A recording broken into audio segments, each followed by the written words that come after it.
नमस्कार दोस्तों, स्वागत है पीडब्ल्यू ओनली आईएएस में। महाराष्ट्र से, झारखंड से अभी समय काफी ज्यादा इलेक्शंस के अराउंड न्यूज आ रही है और इलेक्शन कमीशन खुद काफी अच्छे इस समय एक्टिविज्म वाला रोल निभा रहा है। हम देख रहे हैं कि अभी इलेक्शन से पहले ही महाराष्ट्र में चुनाव होने हैं नवंबर 13 को, नवंबर 20 को, तो झारखंड में भी होने साथ ही साथ नवंबर 30, नवंबर 28। और इसके अलावा आप देखोगे कि फेब में, जब अगले साल फेब में दिल्ली में चुनाव होने हैं, तो उनसे पहले ये जो स्टेट्स, या अब दिल्ली क्योंकि स्पेशल स्टेट है एक तरीके से, तो अब क्या हो रहा है कि इससे पहले इलेक्शन हो, यहां पे हम काफी सारी न्यूज देख रहे हैं जो पॉलिटिक्स रिलेटेड है, हमारे GS2, GS4,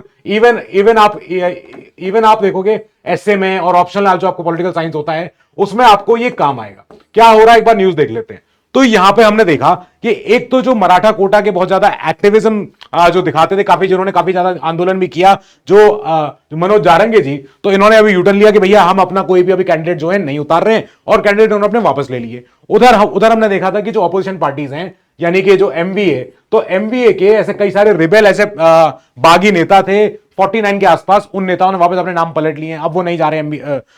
रहे एमबीए छोड़ के। इसके अलावा झारखंड में इलेक्शन कमीशन ने 2 हफ्ते पहले ही एक डीजीपी को हटा दिया था। सीनियर जो सबसे पुलिस ऑफिसर होता है एक स्टेट का सबसे बड़ा, उसको हटा के इन्होंने बोला था कि नहीं, अब दूसरे आएंगे। तो अजय कुमार सर अब बने वहां के झारखंड के डीजीपी। इसके अलावा जो खुद महाराष्ट्र में भी सबसे ज्यादा बायस का, जिन्होंने यहां पे एक एग्जांपल देखा, इन्होंने कहा काफी सारी कंप्लेन आ रही है हमारे पास ऑपोजिशन की, और हम क्या कर रहे हैं, महाराष्ट्र के जो पुलिस चीफ हैं यानी रश्मि मैम, उनको हम हटा रहे हैं। सारी न्यूज हम समझेंगे कि कैसे एक इलेक्शन कमीशन के पास इतनी पावर आ जा रही है कि वो एक ऑल इंडिया सर्विस यानी कि आईएएस, आईपीएस ऐसे ऑफिसर्स को वो रिमूव कर सकते हैं। अब क्या हुआ है पूरी कहानी समझते हैं, एक एक करके समझते हैं कहानी। पहले शुरू करेंगे महाराष्ट्र से। तो महाराष्ट्र में हमने देखा कि काफी सारी कंप्लेंट आ रही थी, और जो ऑपोजिशन पार्टीज हैं, इन पार्टीज ने बोला कि इलेक्शन कमीशन प्लीज आप इस बात को सुने, ध्यान दें कि क्या हो रहा है कि जो स्टेट के जो पहली महिला डीजीपी हैं, इन महिला डीजीपी के ऊपर आरोप यह है कि जब ये पुणे में पुलिस कमिश्नर थी, पुणे के अराउंड, और जब इसके पहले जब ये अपने स्पेशल इन्वेस्टिगेशन डिपार्टमेंट में थी,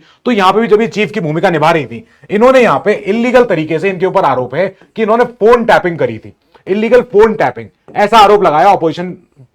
लीडर्स ने, पार्टीज ने। इन्होंने कहा कि ये नहीं होना चाहिए था, और अगर ये अभी भी रहती हैं एज डीजीपी ऑफ महाराष्ट्र तो बहुत बड़ी प्रॉब्लम हो जाएगी। प्रॉब्लम ये है कि अब जो इलेक्शन होंगे ये फेयर नहीं हो पाएंगे। इसके बाद यहां पे इस बाद यहां पे इलेक्शन कमीशन ने बोला कि अब हम डायरेक्शन देते हैं किनको, जो महाराष्ट्र की मुख्य सचिव हैं, महाराष्ट्र की मुख्य सचिव मैम को बोला गया, सुजाता मैम को, कि मैम आपके पास कल तक का समय है कि आप क्या करें, शुक्ला मैम से आप सारा का सारा चार्ज ले लें, और इस समय हमें चाहिए आपके यहां से 3 ऐसे नाम जो आप नए पुलिस चीफ बना रहे हो। महाराष्ट्र में चुनाव होने से पहले नया डीजीपी आना है, और इस समय जो एक्टिंग भार मिला है, वो एक्टिंग भार मिला है मुंबई के पुलिस कमिश्नर को। आप ये बात समझिए, ये तीनों के तीनों ऑफिसर्स अलग अलग हैं। तो जो महाराष्ट्र में जो इस समय जो मुख्य सचिव हैं, वो मैम तो ये हैं, ये मुख्य सचिव है, चीफ सेक्रेटरी है। इनको इलेक्शन कमीशन ने ऑर्डर दिया कि हम आपको डायरेक्शन दे रहे हैं कि अगले इमीडिएट इफेक्ट के साथ ही आप प्लीज यहां से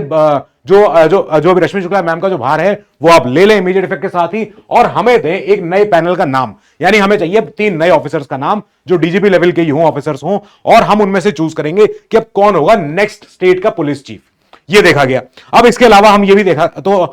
हमने ये भी देखा था कि महाराष्ट्र के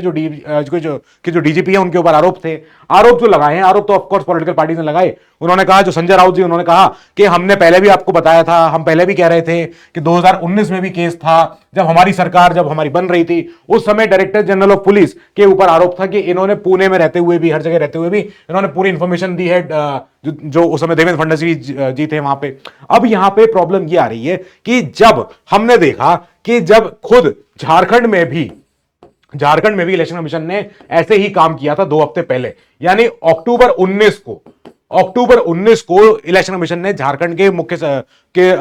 जो मुख्य पुलिस जो सबसे बड़ा ऑफिसर होते हैं उनको हटाया था। इसके बाद इलेक्शन कमीशन ने ऐसा क्यों बोला कि महाराष्ट्र में नहीं हो सकता, महाराष्ट्र में नहीं करेंगे हम। महाराष्ट्र में फाइनली जब झारखंड के डीजीपी बदले तो ऑफकोर्स महाराष्ट्र में बदलने चाहिए, ऐसा ऑपोजिशन की मांग थी, ऑपोजिशन की डिमांड थी। ऑपोजिशन ने कहा कि ऐसा होगा, हम इसके बगैर इलेक्शन में नहीं उतरेंगे। अब ये जब आई खबर, तो इसके बाद ऑपोजिशन पार्टीज ने बोला कि ये तो बहुत जरूरी था, अच्छा हुआ हो गया। इट बिकेम क्लियर टुडे कि जो कोalition सरकार है ये बहुत ज्यादा जो है सोच रही है कि हम इसको कैसे इलेक्शन को डिस्टॉर्ट कर सकें। हमें चाहिए था कि हमें ये जानकारी चाहिए थी कि ऐसा एक्सटेंशन क्यों मिला है, जब मैम ऑलरेडी, जब इनका टेन्योर पूरा हो रहा था, मैम का जब कार्यकाल समाप्त होने वाला था, तो इनको इलेक्शन के पहले ही इनको और ज्यादा जो एक्सटेंशन जो है क्यों मिला। अब एक्सटेंशन तब मिलता है जब कोई भी स्टेट सरकार कहती है कि हमें जो ऑफिसर ये अभी जो तैनात हैं, ये ऑफिसर का कार्यभार, ये ऑफिसर का जो रोल है बहुत इंपॉर्टेंट है, और जो ऑफिसर जो है इस समय काफी ज्यादा फाइलों के बीच में है, काम बहुत ज्यादा हो रहा है, तो ऑफिसर्स को एक्सटेंशन मिलता है 6 महीने का, 1 साल का, 2 साल का, 3 साल का, जैसा भी हो, ये स्टेट सरकार के ऊपर डिपेंड करता है। अब यहां पे ऑपोजिशन का तो आरोप था कि जो कोalition सरकार है वो बिल्कुल डिसऑनेस्ट हो रही है, और जो है क्या कंपल्शन क्या था, ऐसी क्या मजबूरी थी कि हटाया गया। फाइनली न्यूज तो आ चुकी है कि अब इनको हटाया जा चुका है। अब ये बात तो सही है कि इनको जब हटाया गया, अब इसके बाद जो मुंबई के पुलिस कमिश्नर हैं, मुंबई सिटी के, मुंबई शहर के जो पुलिस कमिश्नर होते हैं, तो उनको बोला गया, विवेक जी को, कि इस समय आपके ऊपर है एक्टिंग चार्ज, यानी अभी आप एक्टिंग डीजीपी की तरह आप भूमिका निभाएं, और एक्टिंग डीजीपी तो अभी आप हैं, लेकिन कल तक यानी नवंबर 5 तक इलेक्शन कमीशन के पास 3 नाम आ जाएंगे, 3 ऑफिसर्स के, जिनको कि इलेक्शन कमीशन फिर अप्रूव करेगा। अप्रूव करके बताएगा कि हां, अब ये जो शख्स हैं या ये जो ऑफिसर हैं, ये बनने चाहिए नए डीजीपी। लेकिन इन सब के बीच में क्वेश्चन ये आता है कि सर ऐसी क्या पावर है कि एक ऑल इंडिया सर्विस, जब हम आईएएस आईपीएस के बारे में हम पढ़ते हैं कि इनको राष्ट्रपति जी अपॉइंट करते हैं, इनको स्टेट के गवर्नर जो है अपॉइंट करते हैं, हर जगह ये जो इनकी नौकरी है वो ऐसी होती है कि स्टेबल है, और इनको कोई हटा नहीं सकता है सिवाय कोई राष्ट्रपति के या कोई बहुत बड़े ऑर्डर के। तो ऐसे में इलेक्शन कमीशन की भूमिका कैसे सामने आई, इलेक्शन कमीशन इस समय पे कैसे काम कर रहा है, और इलेक्शन कमीशन कैसे ये बोल भी पा रहा है कि एक स्टेट में जहां पे चुनाव होने वाले हैं, वहां पे इलेक्शन से कुछ ही चंद दिन पहले या चंद हफ्ते पहले वहां से हम एक ऑफिसर को हटा रहे हैं। इसका आंसर मिलता है जब हम जाते हैं थोड़ा सा संविधान में, थोड़ा सा जब हम आर्टिकल 324 की तरफ आपने चलते हैं, तो आर्टिकल 324 संविधान का कहता है एक सिंपल भाषा में कि देश में जहां जहां भी चुनाव होगा, चाहे वो राष्ट्रपति का हो, उपराष्ट्रपति का हो, सारे लोकसभा की सीट्स का हो, या फिर वो स्टेट्स की विधानसभाओं का हो। क्या क्या बोला हमने, प्रेसिडेंट, इसके अलावा प्रेसिडेंट के अलावा वाइस प्रेसिडेंट, फिर इसके अलावा लोकसभा और स्टेट्स की जितनी भी विधानसभाएं होती हैं। तो इन जगहों पे जब चुनाव होते हैं, वो कौन कराता है, स्टेट्स की जो असेंबलीज होती हैं, ये कराता है हमारा इलेक्शन कमीशन ऑफ इंडिया, यानी देश का निर्वाचन आयोग। अब जब अगर ये कराने की जिम्मेदारी इसको दी है, तो ये जिम्मेदारी मिली है संविधान से। संविधान में आर्टिकल 324 है, अनुच्छेद 324, वो ये कहता है कि सुपरिटेंडेंस यानी कि देखभाल इलेक्शन की, इलेक्शन का डायरेक्शन, इलेक्शन का कंट्रोल, इलेक्शन का सुपरविजन, हर चीज क्या होगी इलेक्शन कमीशन में, इलेक्शन कमीशन के अंदर होगी। अब इलेक्शन कमीशन के अंदर अगर है, दैट मींस इलेक्शन कमीशन उस समय पूरी तरह से पावर मिलती है इनको, खाली संविधान के द्वारा ही नहीं, उल्टा आरपीए एक्ट, अगर आपको याद हो, आरपीए एक्ट एक आया हुआ है हमारे, तो ये हमारे देश का इकलौता एक ऐसा एक्ट है जो यूपीएससी कहती है कि आपको पढ़ना है, ये आपको जानना है। आरपीए एक्ट के द्वारा और हमारे संविधान के द्वारा इलेक्शन कमीशन को पावर मिलती है। पावर यह है कि जब भी चुनाव होगा, जैसा भी चुनाव होगा, आपको जहां करा पाने में आप सक्षम हो, नहीं हो तो बता दो, अगर हो आप सक्षम तो आप ही को डायरेक्शन देना है, आप ही को कंट्रोल करना है, आप ही को पूरा सुपरिटेंडेंस पूरी अपनी निगरानी में रखना है। अच्छा, अब यहां पे आप अगर 324 के सब क्लॉज 6 में जाओगे, सब क्लॉज 6 इसमें यहां पे लिखा हुआ है राष्ट्रपति या गवर्नर जो भी हो, shall when so requested by the election commission, जब भी इलेक्शन कमीशन के द्वारा रिक्वेस्ट आएगी तो ये क्या करेंगे, राष्ट्रपति या गवर्नर साहब will make available to the election commission और टू रीजनल कमिश्नर, जो भी हो, अगर उस रीजन में अगर कोई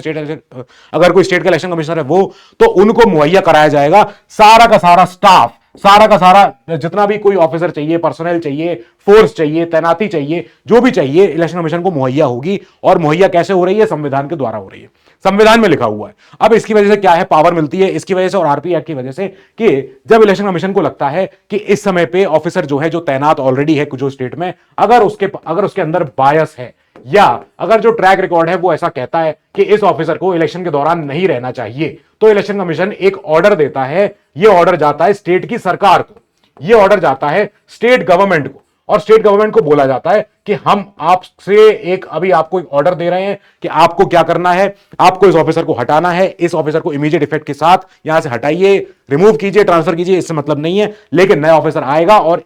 इनकी एवज में इस समय पे एक्टिंग चार्ज किसी और को देंगे आप, और उसके कुछ ही चंद घंटे, चंद दिनों के भीतर आपको नया ऑफिसर वहां पे तैनात करना है, जो कि हमारी मर्जी से होगा। ये तब हो रहा है जब उस स्टेट में या उस एरिया में इलेक्शन होंगे। ये बात याद रखिएगा कि ये खाली और खाली इलेक्शंस के अराउंड, यानी जब जब एमसीसी लागू होती है, या जब कोई भी जब रैलीज पार्टी होनी होती है, तो उसके अराउंड इलेक्शन कमीशन एक्टिवेट होता है। बस इसके अलावा बाकी अगर कोई नॉर्मल अपने कामकाज में अगर कोई नॉर्मल दिनचर्या जो चल रही है, उस बीच में इलेक्शन कमीशन ऐसे बीच में सामने नहीं आता है कि किसी ऑफिसर को हटा दिया जाए, किसी को रखा जाए। ये तब आता है जब इलेक्शन की बात हो,